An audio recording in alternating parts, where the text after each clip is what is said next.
నమస్తే, నేను Kavitha. Welcome to iDream news. BRS party ఓడిపోవడానికి కారణం ఎవరు?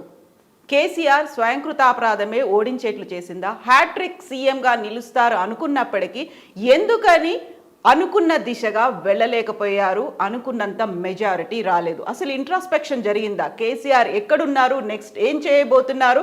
పార్లమెంట్ ఎన్నికల నాటికి విధానం, నినాదం ఎలా ఉంటుంది?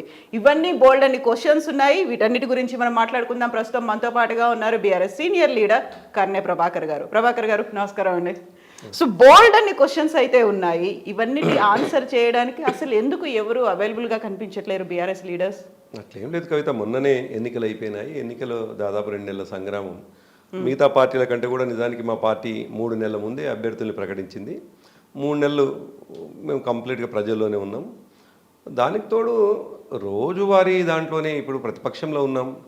ఎవ్రీడే ఏదో కార్యక్రమం ఉంటుంది అన్నట్లు కాదు. అధికారంలో ఉన్నప్పుడేమో సహజంగా కార్యక్రమాలు ఉంటాయి, ప్రభుత్వ కార్యక్రమాలు ఉంటాయి, దాంట్లో ఇన్వాల్వ్ అవుతారు.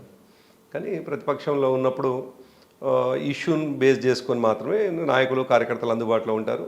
అందులో మొన్ననే ఒక పెద్ద యుద్ధం ముగిసింది కాబట్టి అంతా అయిపోయి 15 రోజులు అవుతుంది. మా నాయకులు అందుబాటులో లేరు అనేటువంటిది అవకాశమే లేదు.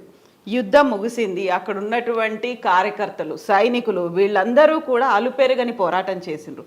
రిజల్ట్ వచ్చిన తర్వాత కనీసం ఒక థ్యాంక్స్ మెసేజో, వాళ్ళతో కలిసి కూర్చొని మాట్లాడడమో, కార్యకర్తలు కాదు, అక్కడ ఉన్నటువంటి లీడరు, ఆ క్యాడరు, స్థానికంగా ఉన్నటువంటి మీ పోరాటంలో కృషి చేసేటువంటి వాళ్ళందరితో ఎందుకు కలవలేదు ఇప్పటిదాకా? 3వ తేదీ నాడు సాయంకాలం మా పార్టీ వర్కింగ్ ప్రెసిడెంట్ గారు ఒకవైపు మేము 39 సీట్లకే పరిమితం అయిపోయి, కాంగ్రెస్ పార్టీ మెజార్టీ సీట్లు వచ్చి అధికారంలోకి వస్తుందని తెలిసి కూడా మా పార్టీ వర్కింగ్ ప్రెసిడెంట్ గారు, మేము ఎన్నడూ కూడా గెలుపోవటంల మీద ఆధారపడి మా రాజకీయాలు నడపలేదు. నిజానికి మేము ఎన్నడైనా 2014 వరకేమో తెలంగాణ కోసం మాత్రమే కొట్లాడినాం. 2014 తర్వాత ప్రజల ఆశీస్సులతోటి అధికారంలోకి వచ్చినాక నిరంతరం ప్రజల్లో ఉన్నాం. సో ఒక ఓటమితో, ఒక గెలుపుతో, ఓటమితో కుంగిపోవడం, గెలుపుతో పొంగిపోవడం ఆ పరిస్థితులు ఎన్నడూ లేము. అందుకే ఆ రోజు 6 గంటలకు ప్రెస్ కాన్ఫరెన్స్ పెట్టినాం. మా నాయకులకు, కార్యకర్తలకు, ప్రజలందరూ కూడా ఓట్లు వేసిన వాళ్లకు, వేయని వాళ్లకు అందరికీ కృతజ్ఞతలు చెప్పినాం. కాబట్టి మేము నాయకులకు, కార్యకర్తలకు అందుబాటులో లేవు అనేటువంటిది అవాస్తవమైనటువంటి మాట. అది ఇంకోటి. ఆ తర్వాత కూడా మీరు ఇంతకుముందు అన్నట్టుగా దాని కొనసాగింపుగా ఎవ్రీడే దాదాపు డే ఆఫ్టర్ డే కేటీఆర్ గారు పార్టీ ఆఫీస్లో అందుబాటులో ఉంటున్నారు. ఈరోజు తన నియోజకవర్గానికి వెళ్ళినారు వారు. కాబట్టి మేము ప్రజలకు దూరంగా ఉండడం అనేటువంటిది సాధ్యం కానే కాదు. ఎందుకంటే టీఆర్ఎస్ పార్టీ ప్రజల ఆశీర్వాదంతో పుట్టినటువంటి పార్టీ, ప్రజలు కోరుకుంటే వచ్చినటువంటి పార్టీ, ప్రజల ఆశీస్సులతోటి అధికారంలోకి వచ్చినటువంటి పార్టీ. కాబట్టి టీఆర్ఎస్ పార్టీ ప్రజల మధ్యలోనే ఉంటుంది, ప్రజల ఆశీస్సులతోటి ఇంకా 5 దశాబ్దాలు ప్రజల మధ్యలో ఉంటుంది. అయితే ఫ్రమ్ హార్స్ మౌత్ అంటారు, ఒక పెద్ద ఆయన చెప్పాలి. ఎందుకంటే దీన్ని లీడ్ చేసినవాడు, ఉద్యమ నాయకుడు, ఆ తర్వాత ఇది ఫక్త్ రాజకీయ పార్టీ అని అనౌన్స్ చేసి టీఆర్ఎస్ నుంచి బీఆర్ఎస్గా మారిన తర్వాత అన్నీ తానే ముందుండి నడిపించినటువంటి, ఒక హ్యాట్రిక్ కొడతారు అని ఎదురు చూసినటువంటి కేసీఆర్ దగ్గర నుంచి ఎందుకని ఒక మాట కూడా రాలేదు? అంటే మనం చూసినాం కదా కవిత, మనకు చాలా స్పష్టంగా ఫలితాలు వచ్చిన 2వ రోజుకు, ఫలితాలు వచ్చిన రోజేమో తను తప్పకుండా మరి రాజీనామా చేయాల్సిందే. కాబట్టి రాజీనామా చేసిన తర్వాత ప్రగతి భవన్లో ఉండడం అనేటువంటిది నైతికత అనిపించదు. కాబట్టి వారు తనకు అప్పటికప్పుడు అందుబాటులో ఉన్న ఆవాసయోగ్యంగా ఉన్నటువంటి తన వ్యవసాయ క్షేత్రానికి వెళ్ళినారు. వెళ్ళినాక దురదృష్టం అక్కడ ఆయనకు కాల్ ఫ్రాక్చర్ కావడం. అయితే ఇక్కడ డేట్స్ చూడండి. 3rd రోజు రిజల్ట్ వచ్చింది. వచ్చిన వెంటనే తను వెళ్ళలేదు గవర్నర్ దగ్గరికి కదా, రాజీనామా పంపించారు.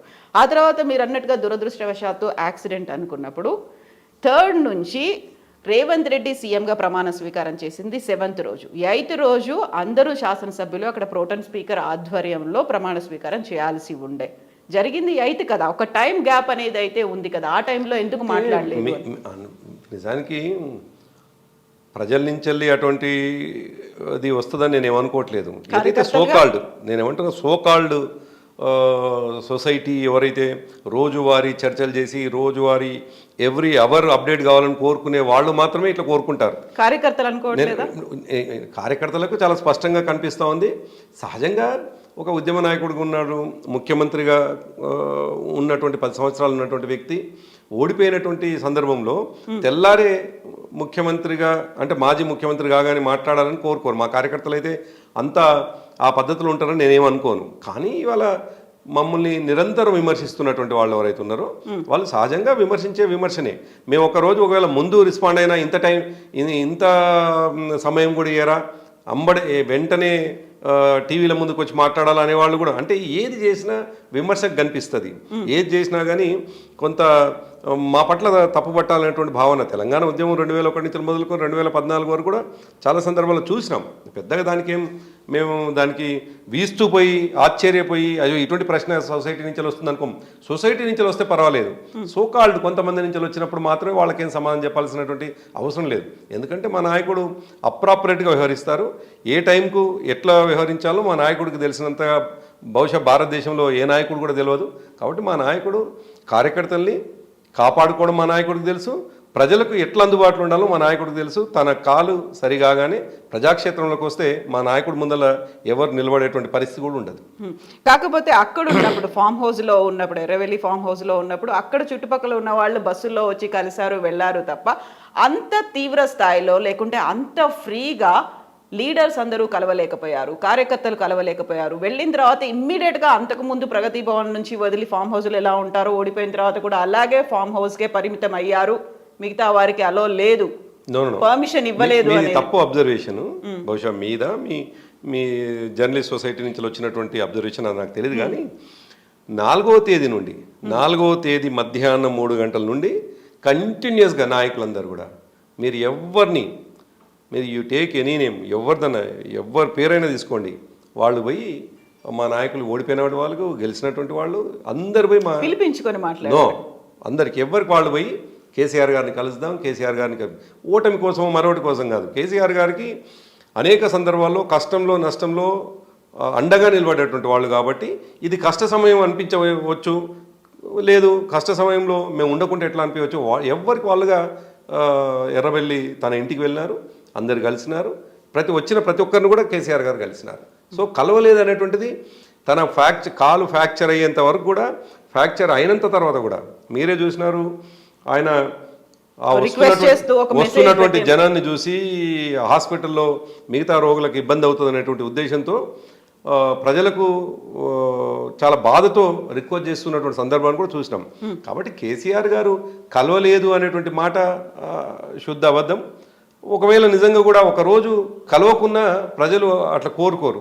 ఎందుకంటే కేసీఆర్ గారు ఏ నిమిషం ఆయన ప్రజలకు కలిసినా కలవకన్నా ప్రజల కోసమే ఆలోచిస్తారు అనేటువంటి భావన ప్రజల్లో ఉంటుంది. కాబట్టి ప్రజల నుంచి అటువంటి డిమాండ్ ఉంటుందని అయితే నేను అనుకోవటం లేదు. ఎస్, కార్యకర్తలు లీడర్లు మీరు అనుకున్నట్టుగా కేసీఆర్ని కలిశారు, కేసీఆర్ వాళ్ళతో కలిశారు, ఇవన్నీ అనుకున్నప్పుడు కూడా సీఎంగా రేవంత్ రెడ్డి ఎన్నికైన తర్వాత ఆయనకు ఒక కంగ్రాట్స్ చెప్తూ, ఒక శుభాకాంక్షలు చెప్తూ ఒక మెసేజ్ అనేది ఎందుకు రాలేదు కేసీఆర్? చెప్పినాం కదా మేము, మా పార్టీ వర్కింగ్ ప్రెసిడెంట్ గారు చెప్పినారు.